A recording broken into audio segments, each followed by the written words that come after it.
અને હવે આગળ વાત કરીએ સાબરકાંઠા જિલ્લાની તો અહીં પણ વાતાવરણમાં પલટો જોવા મળ્યો છે। ખાસ કરીને ઈડર, વડાલી, ખેબ્રમા, વિજયનગર અને પોશીનામાં વરસાદી માહોલ જામ્યો।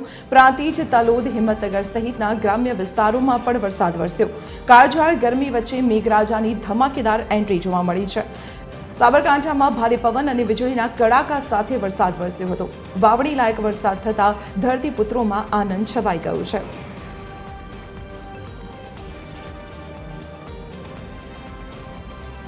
ત્યારે સંવાદદાતા નીતિન પટેલ ફોન લાઈન પર જોડાયેલા છે। નીતિન, સાબરકાંઠામાં પણ વરસાદી મહેર જોવા મળી છે। કયા કયા વિસ્તારોમાં વરસાદ નોંધાયો અને ખેતીને લઈને આ વરસાદ કેવો જોવા મળી રહ્યો છે? દીપાલી, સાબરકાંઠા જિલ્લાના વાતાવરણમાં અચાનક પલટો આવ્યા બાદ ગઈકાલે સાંજના સમયથી જ વરસાદી માહોલ સાબરકાંઠા જિલ્લાની અંદર જોવા મળ્યો હતો।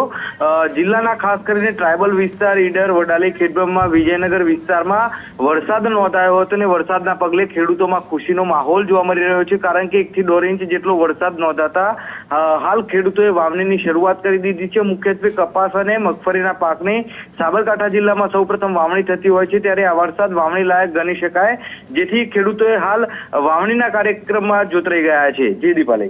જી નીતિન, આભાર માહિતી આપવા બદલ। તો સાબરકાંઠાના ગ્રામ્ય પંથકમાં ખાસ કરીને ધોધમાર વરસાદ વરસ્યો છે અને ઉકળાટ અને બફારા વચ્ચે આ વરસાદ વરસતા ગરમીથી એક તરફ રાહત મળી છે, ત્યાં બીજી તરફ વાવણી લાયક વરસાદથી ખેડૂતો ખુશ થયા છે।